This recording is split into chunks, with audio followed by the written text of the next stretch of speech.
Un après-midi tranquille, James profitait d'un moment de paix chez lui lorsqu'il remarqua un groupe de personnes s'approchant de sa propriété. Ils portaient des uniformes qui ressemblaient vaguement à ceux de la police, mais quelque chose chez eux semblait suspect. À la tête du groupe se trouvait une femme aux cheveux courts teints, qui se présenta comme une représentante de l'association des propriétaires, HOA. Elle affirma que James avait violé plusieurs règles de la HOA et qu'il devait faire face à des conséquences immédiates. Le groupe agissait avec un air d'autorité, exigeant que James se conforme à leurs ordres. Ils allèrent même jusqu'à menacer de l'arrêter s'il résistait. Ignorant qui ils avaient en face d'eux, ils ne savaient pas que James était le marshal de la ville, une information qu'il décida de garder pour lui pour le moment. Il observa calmement leur comportement, réalisant qu'il n'avait aucune idée de qui il s'attaquait. La femme, que James apprit plus tard s'appelait Karen, commença à énumérer les prétendues violations. Elle brandit un badge en plastique et l'accusa de tout, de l'entretien inadéquat de sa pelouse à des modifications non autorisées de sa propriété. James écouta patiemment, notant l'absurdité de ces accusations. Lorsque Karen termina son discours, James demanda comment il comptait faire respecter leur prétendue arrestation. Karen, visiblement prise au dépourvu, hésita avant qu'un de ses acolytes ne s'avance avec une paire de menottes en plastique.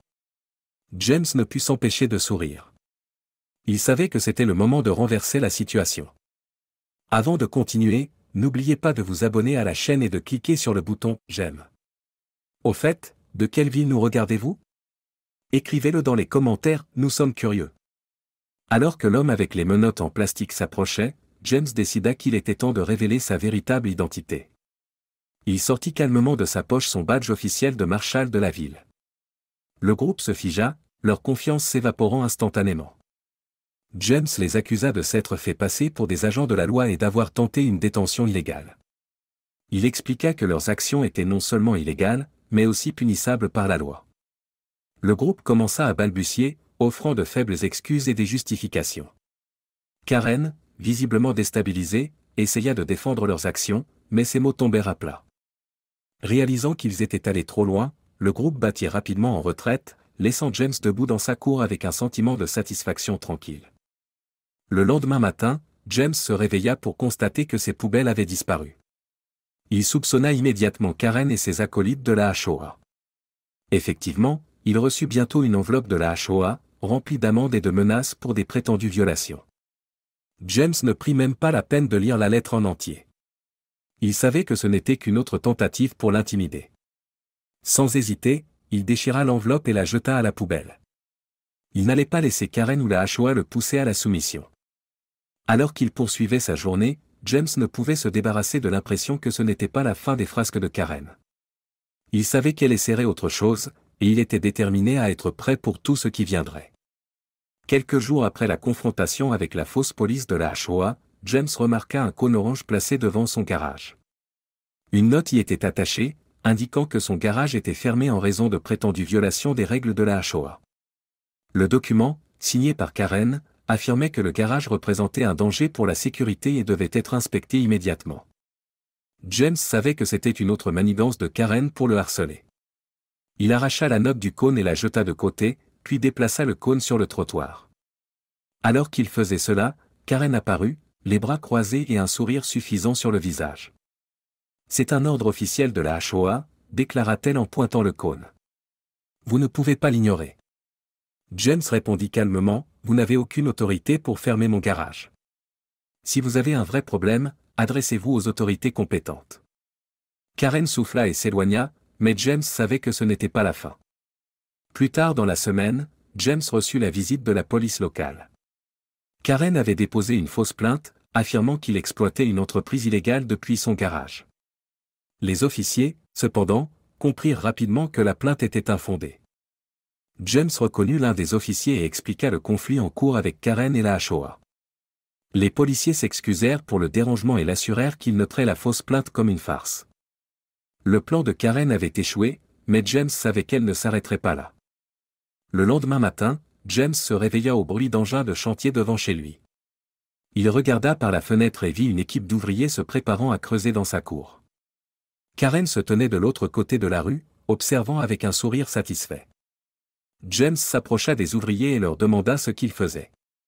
Ils expliquèrent qu'ils avaient été engagés par la HOA pour réparer une fuite de tuyaux souterraine. James comprit immédiatement que c'était une autre manigance de Karen. Il demanda aux ouvriers de patienter jusqu'à ce qu'ils puissent vérifier la légitimité des travaux. Karen, voyant le retard, se précipita et insista pour que les travaux commencent immédiatement. James affronta Karen, exigeant de voir des preuves de la prétendue fuite de tuyaux. Karen, comme d'habitude, n'avait aucune preuve, mais elle insistait sur le fait que les travaux étaient nécessaires. James, fatigué de ces pitreries, révéla son badge de marshal de la ville et l'avertit qu'elle dépassait les limites. « Vous n'avez pas le droit d'ordonner des travaux sur ma propriété sans preuve, dit-il fermement. Si vous continuez à me harceler, je n'aurai d'autre choix que de prendre des mesures légales. » Karen, réalisant qu'elle était surpassée, appela à contre-séjour les ouvriers pour qu'ils se retirent. Mais le regard dans ses yeux disait à James que ce n'était pas fini. Elle était déterminée à lui rendre la vie difficile, et il savait qu'il devait rester en avance sur elle. Quelques jours après les incidents du garage et de la fuite de tuyaux, James reçut une autre lettre de la HOA. Cette fois, c'était un avis formel menaçant d'expulsion pour de prétendues violations répétées des règles du quartier. La lettre, signée par Karen, énumérait une série d'accusations absurdes, allant de l'élimination inadéquate des déchets à l'aménagement paysager non autorisé. James savait que la HOA n'avait aucune autorité légale pour l'expulser, mais la lettre était clairement destinée à l'intimider. Il remarqua également que certains de ses voisins le regardaient de travers, probablement influencés par la campagne de diffamation de Karen. Déterminé à ne pas laisser Karen gagner, James décida de passer à l'action. Il commença à rassembler des preuves de son harcèlement et se prépara à affronter directement la HOA. James assista à la prochaine réunion de la HOA, où Karen présidait avec un air de suffisance. Elle commença par aborder les prétendues violations, désignant James comme un « réside problématique ». Quand ce fut son tour de parler, James souligna calmement mais fermement que la HOA n'avait aucune autorité légale pour expulser qui que ce soit. Il remit également en question la légitimité des prétendues violations, présentant des preuves qui contredisaient les affirmations de Karen. Karen, déstabilisée, essaya de reprendre le contrôle de la réunion en insistant sur le fait que les règles de la HOA étaient contraignantes. Cependant, plusieurs voisins commencèrent à exprimer leur soutien à James, remettant en question les motivations et les méthodes de Karen.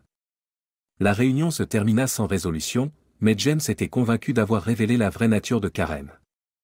Peu de temps après la réunion de la HOA, Karen intensifia son harcèlement en appelant la police pour inspecter la propriété de James.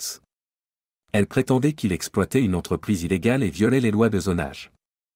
Lorsque la police arriva, James les accueillit calmement et expliqua le conflit en cours avec Karen. Les officiers, connaissant le rôle de James en tant que marshal de la ville, comprirent rapidement que les plaintes étaient infondées.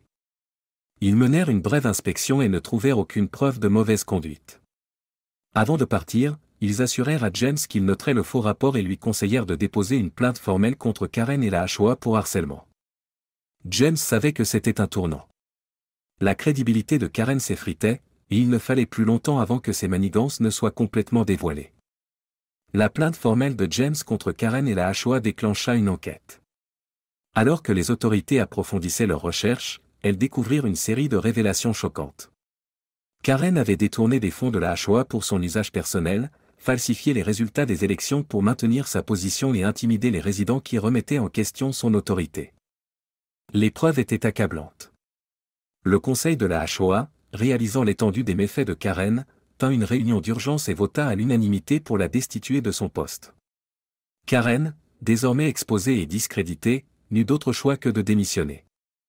L'enquête révéla également que Karen utilisait la HOA comme un outil personnel pour harceler et contrôler les résidents, en particulier James. Avec sa réputation en lambeaux, Karen fut contrainte de quitter le quartier, mettant enfin fin à son règne de privilèges. Avec le départ de Karen, la HOA subit une réorganisation complète. Le nouveau conseil, élu par les résidents, travailla à rétablir la confiance et la transparence. Ils révisèrent les règles du quartier, éliminant les restrictions inutiles et annulant les amendes injustes. James, désormais considéré comme un héros par ses voisins, fut invité à rejoindre le conseil. Il déclina l'offre mais proposa son aide pour s'assurer que la HOA servait la communauté plutôt que de l'opprimer. Le quartier commença à guérir, et un sentiment de camaraderie remplaça la tension que Karen avait nourrie. Les résidents qui évitaient autrefois James le saluaient maintenant chaleureusement, reconnaissant de son courage à s'être opposé à Karen. Alors que James était assis sur son porche un soir, il réfléchit aux événements des derniers mois. Ce qui avait commencé comme une série de disputes insignifiantes s'était transformé en une bataille pour la justice et l'équité. La chute de Karen était un rappel que personne n'est au-dessus de la loi, peu importe le pouvoir qu'il pense détenir. Le quartier était enfin en paix, et James ressentit une profonde satisfaction. Il s'était dressé contre une tyran, non pas avec colère ou violence, mais avec patience, intelligence et détermination. Alors qu'il regardait le soleil se coucher sur les rues tranquilles, James ne put s'empêcher de sourire. Karen était partie, la HOA était réformée, et le quartier était plus fort que jamais. C'était un nouveau chapitre pour tout le monde, et il était prêt à profiter du calme qui l'accompagnait. N'oubliez pas de vous abonner à notre chaîne et d'aimer cette vidéo pour montrer votre soutien.